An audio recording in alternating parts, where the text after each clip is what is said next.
Oke ya, Assalamualaikum warahmatullahi wabarakatuh. Alhamdulillah alamin, wassalatu wassalamu ala ali asrofil anbiyati wa mursalin, wa ala alihi wa ashabihi ajmain. Alhamdulillah kita masih bisa bertemu dengan keadaan sehat walafiat, tanpa kekurangan satu apapun. Mungkin masih hanya saya yang masuk di grup ini. Saya menunggu anak-anak yang lain untuk join karena waktunya hanya 40 menit, jadi terbatas. Ya, saya usahakan ada beberapa anak yang sudah bisa masuk. Seperti itu. Oke, saya tunggu dulu.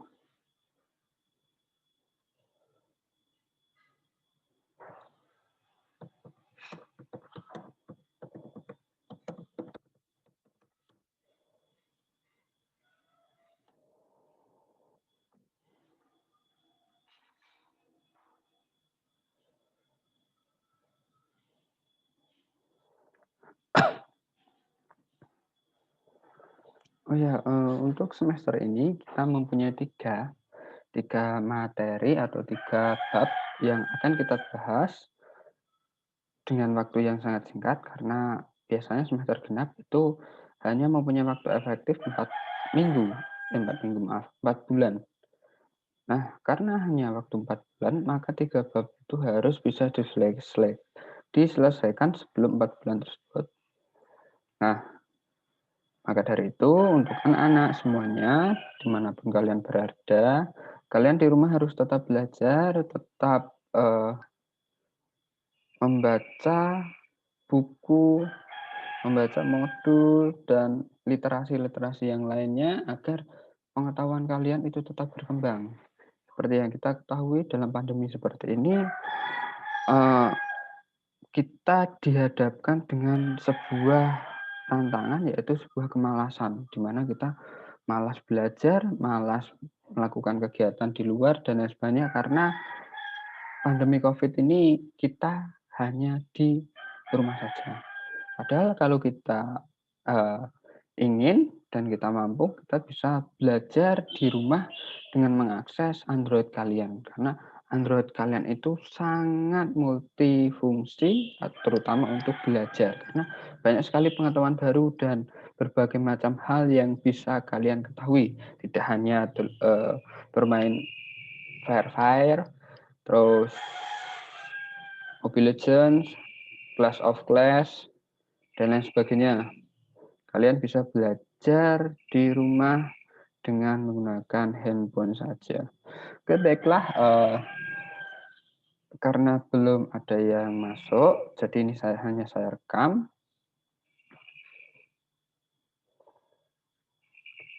Bentar.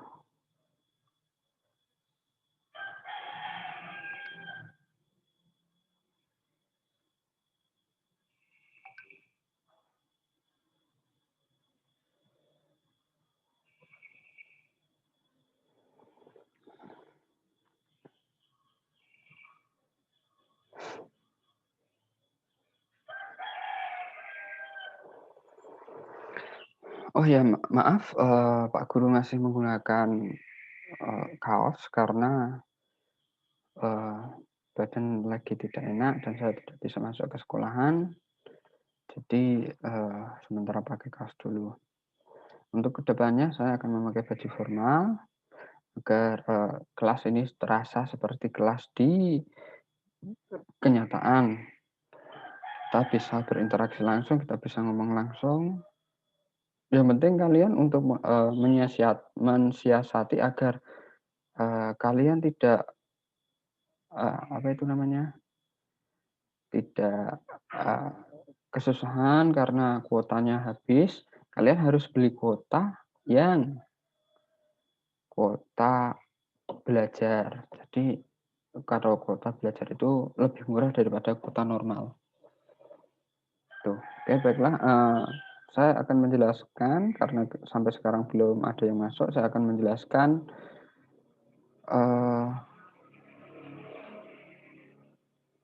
materi yang akan kita kerjakan, yang akan kita bahas, yang akan kita, pelajari di semester 2 ini mengenai, bentar, mmm,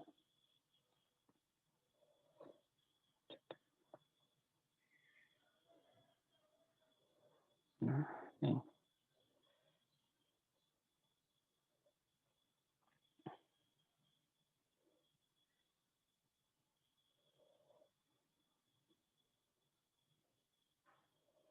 kelas 8, eh, kuliah.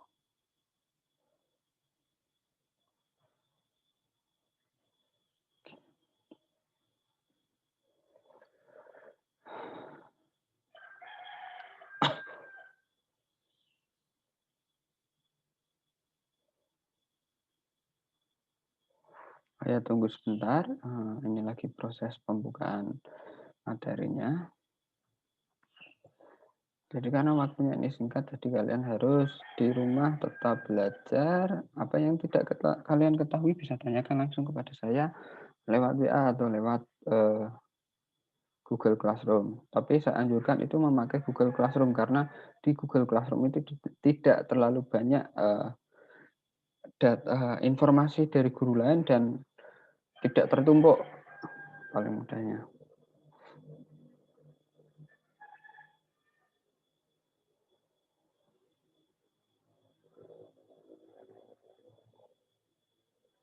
Oh, belum.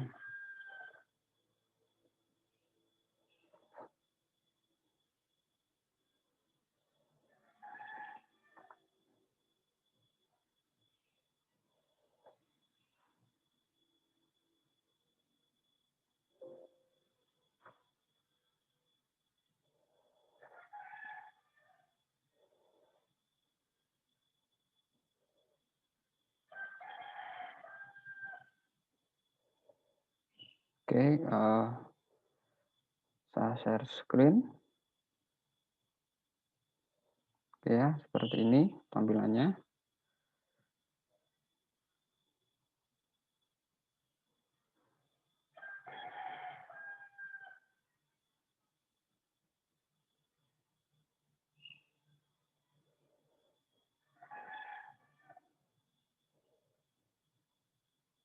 Oke, ini adalah materi kita keempat, yaitu kebangkitan nasional dalam perjuangan kemerdekaan. Nah, tujuan pembelajaran kali ini yang pertama adalah mensyukuri nilai dan semangat kebangkitan nasional dalam perjuangan kemerdekaan, kemerdekaan Indonesia secara tulus. Yang kedua, membangun bertanggung jawab terhadap makna dan arti penting kebangkitan nasional dalam perjuangan kemerdekaan Republik Indonesia. Yang ketiga adalah memprediksi makna dan arti penting kebangkitan nasional dalam perjuangan kemerdekaan. Yang keempat, menyajikan hasil penalaran tentang peran kejuangan tokoh kebangkitan nasional dalam perjuangan kemerdekaan. Nah, ada 4 tujuan pembelajaran tersebut. Semoga kalian bisa keempatnya tersebut memahami dan menerapkan. Oke, selanjutnya makna kebangkitan nasional dalam perjuangan kemerdekaan, latar belakang kebangkitan nasional. Nah, Dek, seperti yang kita ketahui bahwa bangsa Indonesia itu telah dijajah oleh Belanda dan Jepang selama 350 tahun plus 3,5 tahun. Nah, ternyata Dek, kebangkitan nasional yang kita pahami Harkitnas, Hari Kebangkitan Nasional, yang tiap tanggal 28 Oktober kita peringati sebagai Hari Kebangkitan Nasional atau Hari Sumpah Pemuda. Nah, efek dari lanjutan kebijakan pintu terbuka, nah ini maksudnya bahwa Indonesia itu dulu pada saat dijajah oleh Belanda, itu dikekang oleh Belanda tidak boleh berinteraksi dengan negara lain. Semuanya tidak terkecuali harta seperti itu. Nah, dengan adanya pintu terbuka ini, kebutuhan atas tenaga kerja yang cukup terampil dan dari penduduk pribumi itu meningkat. Daripada itu, oleh karena itu, pemerintah Hindia Belanda mulai mendirikan dan membuka sekolah-sekolah untuk pribumi. Nah, sekolah-sekolah ini hanya bisa diakses oleh orang-orang yang terpandang. Minimal kalau sekarang itu, eee, anak dari seorang lurah atau seorang camat atau bupati, adipati dan lain sebagainya baru bisa mengikuti, sekolah yang didirikan oleh Belanda. Untuk anak pribumi seperti kita yang biasa saja, kita tidak dapat mengaksesnya. Nah, para kaum pelajar pribumi ini mulai menyadari keberadaan bangsa sebagai bangsa yang tertindas, karena mereka sudah terpelajar dan sudah, apa itu namanya, eee, menelaah lebih lanjut, oh ternyata negara kita itu adalah negara yang tertindas. Maka dari itu kita harus melakukan tindakan-tindakan agar kita terlepas dari, tindasan yang dilakukan oleh negara Belanda. Selanjutnya, nah, karena lambat laun terjadinya, apa itu namanya, perkembangan, eee, kaum kaum terpelajar, maka ada organisasi pertama yang muncul dari kumpulan kaum terpelajar tersebut, yang dinamakan adalah Budi Utomo. Nah, Budi Utama ini didirikan oleh Dr. Wahidin Sudirohusodo, yaitu melontarkan gagasan agar mahasiswa ini sampai mahasiswa, Stovia, segera mendirikan organisasi yang bertujuan memajukan daratan bangsa.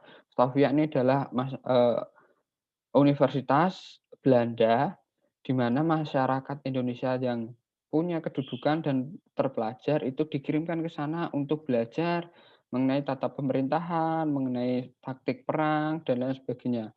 Sebagai bentuk, eee, pengembangan masyarakat pribumi yang bisa digunakan untuk Belanda. Tapi pada kenyataannya malah membelot dan digunakan untuk Belanda itu sendiri.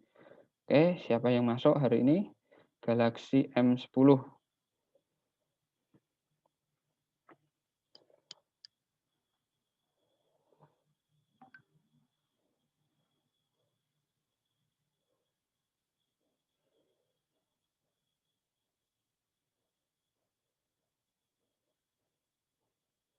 Halo? Oh, masih joining. Oke, saya lanjutkan kembali.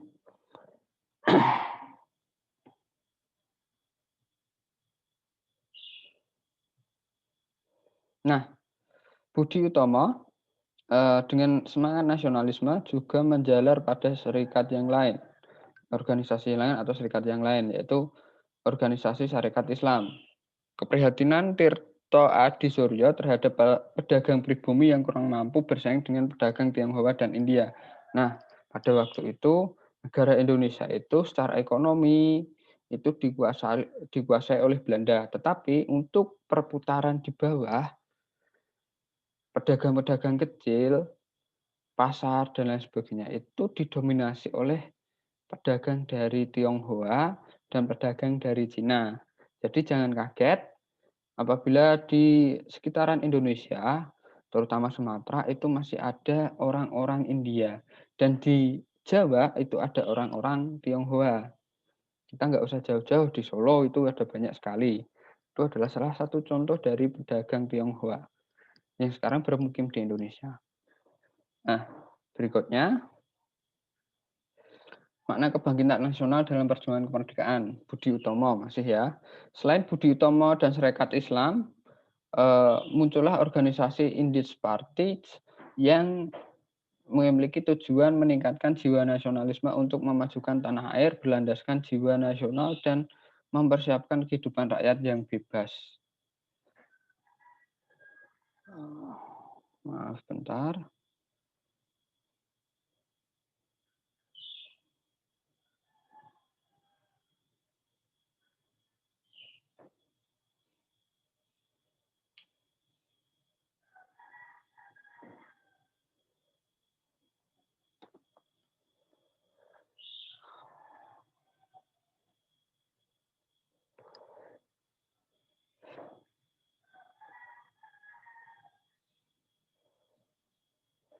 Oke, saya lanjutkan kembali.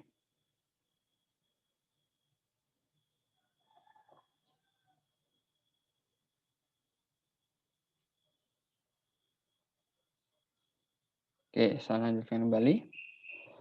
Halo halo, Galaxy M10, bisa mendengar suara saya?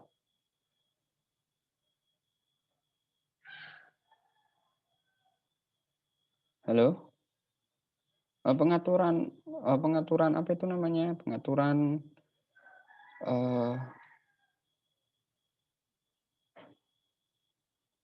pengaturan mikrofonmu harus bisa kamu atur dulu, Dek, agar bisa mendengarkan dan juga bisa menjawab pertanyaan saya. Oh, keluar ya. Oke, baiklah, berikutnya. Nah, kebangkitan nasional dapat menjadi inspirasi bagi perjalanan bangsa untuk mewujudkan cita-cita berbangsa dan bernegara. Nah, ini adalah subbab selanjutnya dari bab tadi, dari subbab yang tadi yang A, mengenai makna. Kalian ada yang mau ditanyakan? Kalau ada, bisa kalian tanyakan di, eee, forum atau di WA. Mungkin untuk hari ini cukup sekian, kurang lebihnya saya mohon maaf. Wassalamualaikum warahmatullahi wabarakatuh.